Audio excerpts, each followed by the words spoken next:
జల్సాలకు అలవాటు పడి సినిమా స్టైల్లో ఆటోలో గంజాయి స్మగ్లింగ్కు పాల్పడుతున్న ఓ వ్యక్తిని పెద్దపల్లి పోలీసులు వాహన తనిఖీల్లో పట్టుకున్నారు. భూపాలపల్లి జిల్లా ఘనపూర్ మండలం బసవరాజు పల్లెకు చెందిన సాంబయ్య అనే వ్యక్తి జల్సాలకు అలవాటు పడి ఒరిస్సా రాష్ట్రానికి చెందిన రమేష్ అనే వ్యక్తి సహాయంతో ఛత్తీస్గఢ్ రాష్ట్రం కుసుమ జిల్లా నుండి తక్కువ ధరకు గంజాయిని కొనుగోలు చేసి ఎవరికీ అనుమానం రాకుండా ఆటో ఇంజన్ కింద భాగంలో ప్యాక్ చేసుకుని పెద్దపల్లి, మంచిర్యాల జిల్లాలో గంజాయి వాడుతున్న యువతకు అధిక ధరలకు అమ్మడం అలవాటు చేసుకున్నాడు అని నిందితుడు సాంబయ్య పోలీస్ నిఘాను తప్పించుకుంటూ పెద్దపల్లి పట్టణంలోని మంతని ఫ్లైఓవర్ వద్ద వాహన తనిఖీల్లో పోలీసులకు పట్టుబడ్డాడు అని అన్నారు. సినిమా తరహాలో ఆటో కింది భాగంలో సుమారు 21 లక్షల విలువైన 42 కిలోల గంజాయిని చాకచక్యంగా ప్యాక్ చేసుకుని వస్తుండగా పోలీసులు పట్టుకున్నారు. గంజాయి స్మగ్లర్ సాంబయ్యను అరెస్ట్ చేసి 42 కిలోల గంజాయితో పాటు మొబైల్ ఫోన్, ఆటోను స్వాధీనం చేసుకున్నాము అని అన్నారు. మీడియా సమావేశంలో పెద్దపల్లి డీసీపీ కర్ణాకర్ నిందితుడిని పట్టుకున్న విధానాన్ని వివరించి గంజాయి తరలిస్తున్న నిందితుణ్ణి పట్టుకున్న పోలీసులకు రివార్డులు అందజేశారు. మంతని సైడ్ నుంచి పెద్దపల్లి ఫ్లైఓవర్ మీదుగా గోదావరిఖని వైపు వెళ్తున్నప్పుడు అతన్ని ఆటోతో సహా పట్టుకొని అతని ఆటోను, అందులో ఉన్న గాంజాయి, సెల్ ఫోను సీజ్ చేయడం జరిగింది.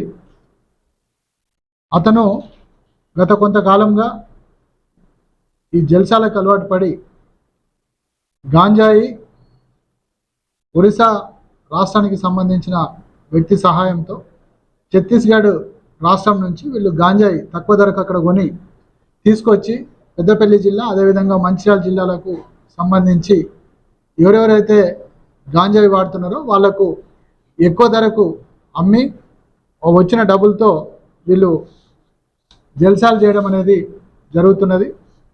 ఈ వ్యక్తి విచారణ చేయగా ఆ వ్యక్తి పేరు అంగడి సాంబయ్య, తండ్రి పేరు నర్సయ్య. వీళ్ళది ములుగు జిల్లా ధర్మారావుపేట. వీళ్ళు ప్రస్తుతం ఉండేది బసవరాజుపల్లె ఘన్పూర్ మండలం భూపాలపల్లి జిల్లాలో ఉంటున్నాడు. అయితే ఇతను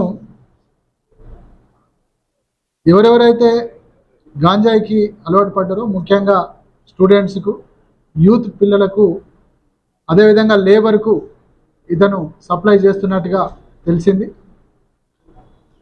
ఈ గాంజాయి అరికట్టే ప్రయత్నంలో భాగంగా పోలీసులు ఇతన్ని పట్టుకోవడం జరిగింది.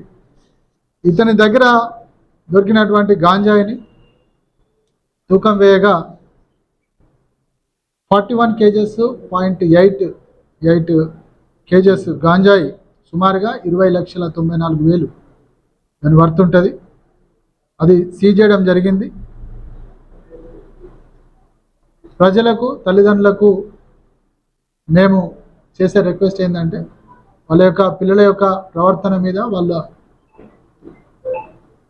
నడవడిక మీద తల్లిదండ్రులు నిత్యం దృష్టి సారించాల్సిన అవసరం ఉన్నది. అదేవిధంగా సమాజంలో ఉన్నటువంటి పెద్దలు కావచ్చు, ప్రతి ఒక్క పౌరుడు ఈ గాంజాయికి, మత్తు పదార్థాలకు దూరంగా ఉండాలి.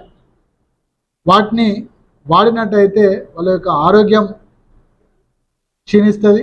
అదేవిధంగా వాళ్ళ ప్రవర్తనలో మార్పులు వస్తాయి. దాని ద్వారా నేరాలు చేసే అవకాశం ఎక్కువ ఉంటుంది. కాబట్టి చదువుకునే పిల్లలు కావచ్చు, పెద్దవాళ్ళు కావచ్చు, లేబర్ కావచ్చు, కూలి పనులు చేసుకునే వాళ్ళు ఎవరైనా కూడా ఇలాంటి గాంజాయి, మత్తు పదార్థాలకు దూరంగా ఉండాలి.